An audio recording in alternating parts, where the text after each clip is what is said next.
Assalamualaikum warahmatullahi wabarakatuh. Selamat pagi, salam sejahtera. Jumpa lagi dalam acara Ngopi Ngobrol Pikiran bareng Ges Khalifah. Kali ini saya ditemani oleh Bapak Agus, Direksi dari PT Pembangunan Jaya Ancol, dan di sebelah kiri saya Pak Safrin Liputo, dia adalah Kepala Dinas Perhubungan DKI Jakarta, dan Pak Chandra Rahmat dari Transjakarta.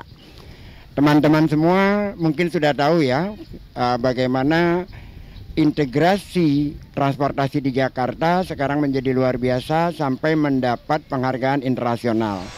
Nah, hari ini kita ngobrol dengan orang yang langsung berada di lapangan menghadapi bagaimana keruwetan transportasi di Jakarta hingga akhirnya mencapai tingkat kesuksesan yang seperti sekarang.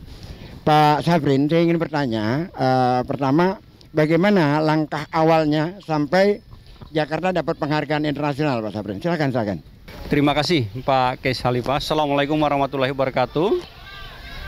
Terkait dengan keberhasilan Jakarta mendapatkan Sustainable Transport Award 2021 yang tanggal 30 Oktober kemarin diumumkan di DC oleh Komite STE, bahwa Jakarta memang sejak 2004 melakukan pembangunan transportasi dengan infrastruktur yang begitu masifnya. Kita ketahui sudah ada 13 koridor Transjakarta, kemudian juga dibangun kita ada KRL dengan total sekitar 413 km di Jabodetabek, juga dibangun MRT. Tetapi di dalam Komite STE selama sejak 2005 sampai dengan 2018 itu Jakarta tidak dilirik. Tidak dilirik. Karena Jakarta belum masuk kepada bagaimana upaya kita bersama untuk mewujudkan apa yang disebut dengan sustainable transport. Bagaimana Jakarta mengorangkan masyarakat dalam aktivitasnya sehingga mobilitasnya menjadi tinggi dengan menggunakan layanan angkutan umum yang ada. Nah, ini yang sejak 3 tahun terakhir dilakukan perubahan paradigma penanganan permasalahan transportasi Jakarta oleh Pak Gubernur. Yang sebelumnya car oriented development menjadi transit oriented development dengan melakukan perubahan prioritas penanganan. Kita ketahui bersama bahwa masyarakat, orang itu sejak lahir memiliki alat transportasi yang dimiliki dia sejak lahir. Iya. Itu namanya kaki.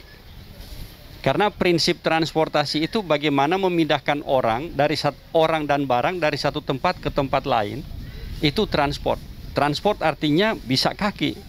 Orang bawa kopi ke sini dari belakang, itu namanya transport karena dia memindahkan kopi dari satu tempat ke tempat lain. Dan ini yang kurang dilirik dulu.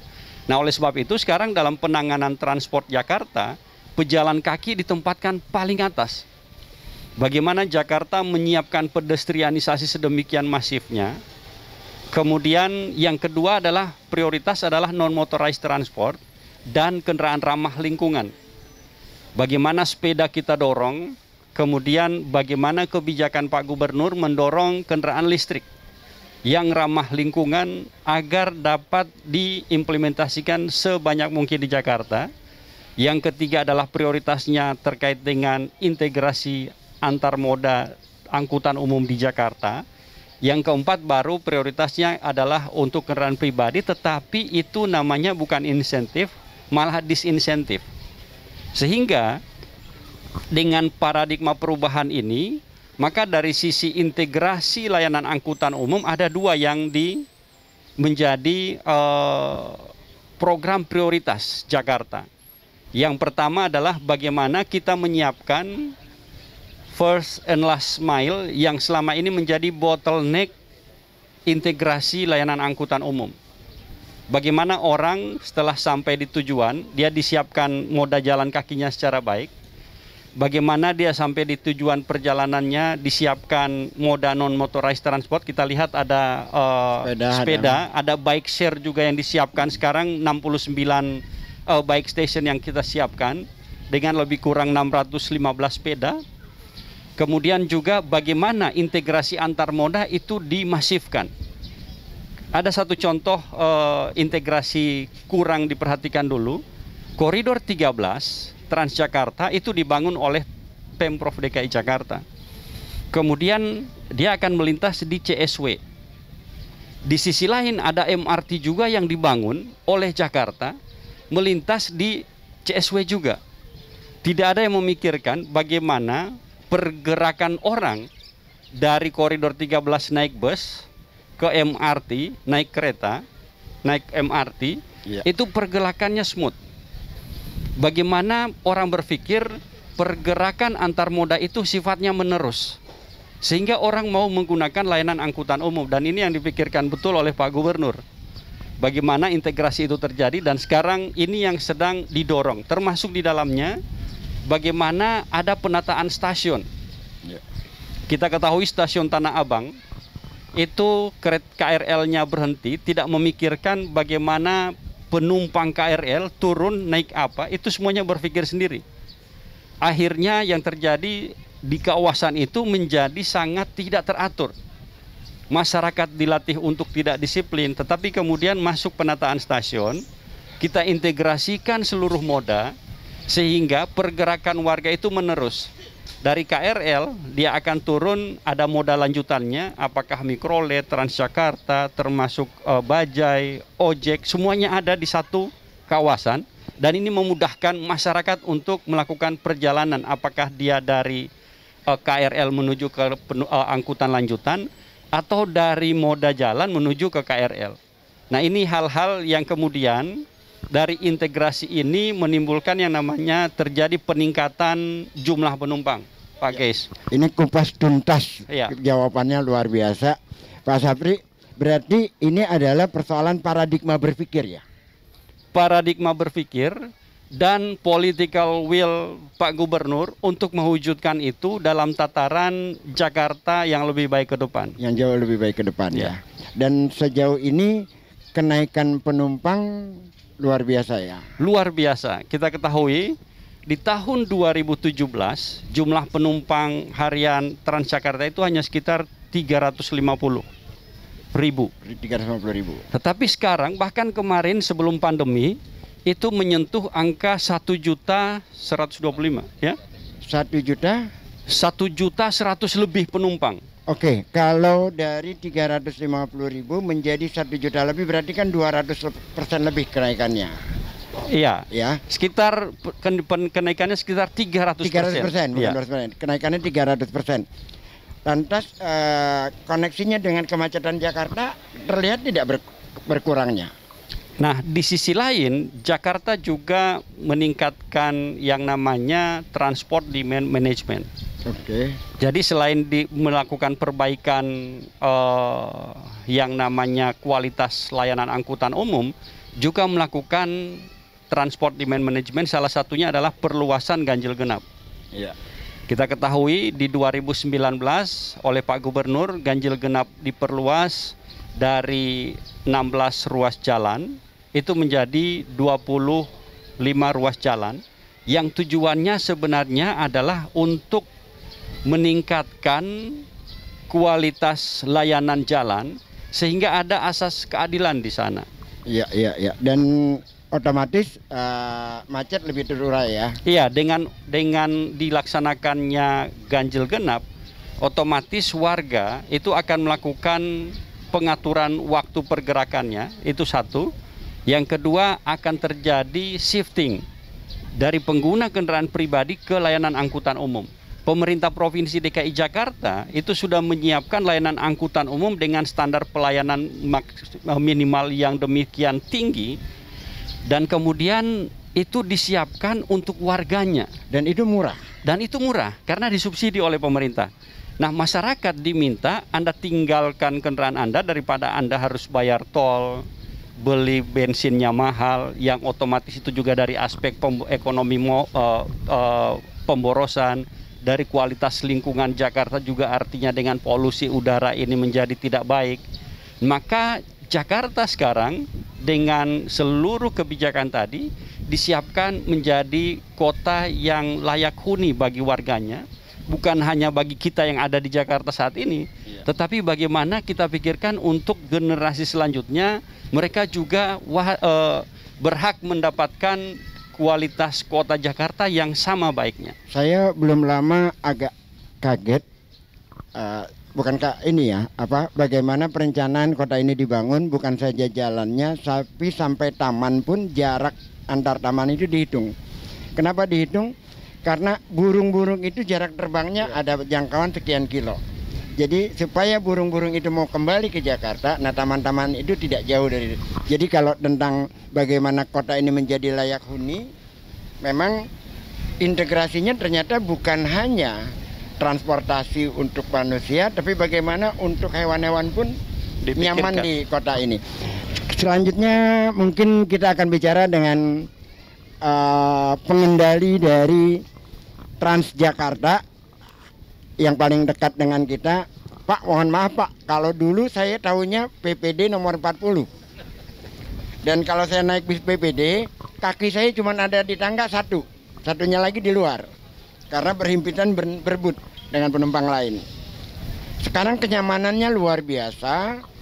Terus angkot-angkotnya juga yang mengambil dari sudut-sudut Jakarta juga sudah berkesinambungan ya. Nah itu pengelolaan Transjakarta itu kemarin juga saya dengar mendapatkan apresiasi ya. Nah, silakan Pak. Ya, terima kasih Pak.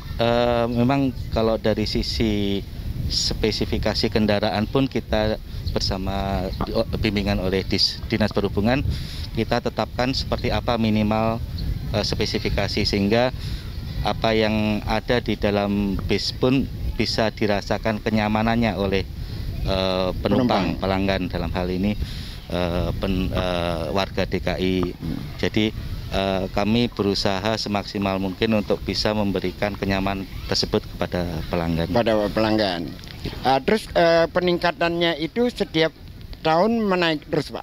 Ya, jadi tadi seperti yang sudah disampaikan Pak Safri, memang kami sudah terakhir sebelum pandemi itu di bulan Februari mencapai 1.048.000. 1.048.000 itu penumpang. Jadi dengan tingkat cover area yang terus tiap tahunnya naik, terutama setelah didukung oleh integrasi dengan Jaklingko dengan Mikrotrans yang saat ada ini penambahan, saya dengar koridor Transjakarta ya, penambahan baru ya selama 3 tahun ini ya. Iya, jadi memang penambahan sekarang rute itu 248 rute.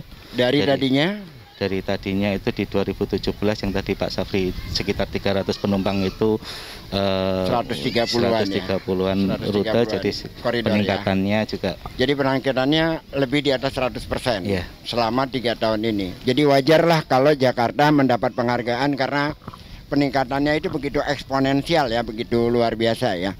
Teman-teman semua, hari ini kita berada di Resto Ombak Laut, adanya di Ancol. Kenapa ada di Ancol? Karena hari ini kita sedang melakukan uji coba untuk bus angkutan di Jakarta, bus listrik namanya bus Jondong. Dan barusan saja kita mencoba, kendaraannya nyaman, dingin AC-nya, dan kelihatannya akan sangat bermanfaat bagi warga Jakarta karena bis ini tidak akan polusi. Tetapi tempatnya pertama uji cobanya adanya di Ancol. Nah, Ancol dengan Jakarta sekarang sedang bersaing. Karena kompetitor Ancol itu bukan lagi daerah lain tapi adalah Jakarta. Kenapa? Karena wilayah Jakarta menjadi cantik, menjadi indah seperti Sudirman, Kemang, Tamrin, Cikini gitu kan. Nah, ini Bapak pembangunan Ancol, Bapak Agus. Pak Agus, menyambut perubahan Jakarta dan koneksi yang akan kemari dari nanti kan ada Jakarta International Stadium, ada MRT yang akan, gimana menurut Pak Agus ininya terhadap Ancol? Terima kasih Pak Agus. Assalamualaikum warahmatullahi wabarakatuh. Tentunya Ancol ya sebagai satu sarana kota ya, di mana rekreasi itu adalah merupakan bagian dari kebutuhan masyarakat yang juga mesti dipenuhi oleh suatu kawasan kota. Nah, Ancol adalah salah satu bagian dari itu di samping dengan yang lain-lainnya. Memang suatu hal yang sangat baik sekali bagi kota apabila misalkan akses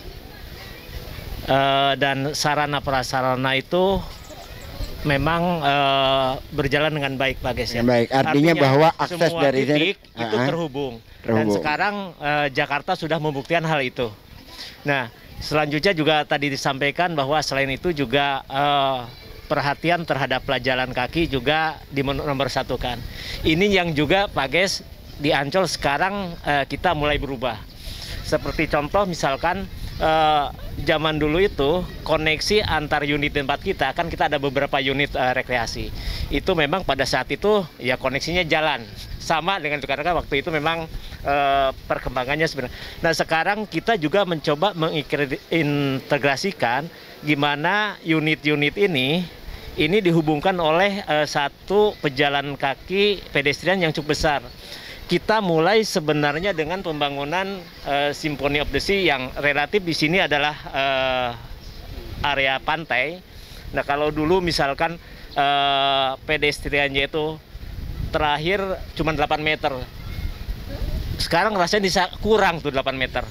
Dan dengan jalan juga jaraknya cukup pendek. Nah sekarang minimal pedestrian kita sepanjang pantai itu bukan lagi 8 meter, tapi minimal udah 30 meter. 30 meter. Nah, Jadi dan ini akan menurus Pak Ges, nanti sampai ke Dufan. Sampai ke Dufan. Sampai ke Dufan. Pak, mohon maaf, jadi bukan hanya Jakarta yang sudah berubah, Ancol pun berubah, Pak. Jadi ngikutin gubernur kita. Baik, teman-teman semua, waktunya sudah habis karena habis ini kita akan jalan-jalan lagi dengan mobil baru yang nanti akan menghias DKI Jakarta. Mereknya Zontong ya. Ya, ini mobil listrik, tidak polusi. Semoga saja nanti juga akan menjadi kendaraan masyarakat banyak di Jakarta yang akan membersihkan kota ini dari polusi udara dan lebih manusiawi hingga burung-burung bisa hinggap dimanapun di Jakarta ini. Terima kasih. Assalamualaikum warahmatullahi wabarakatuh.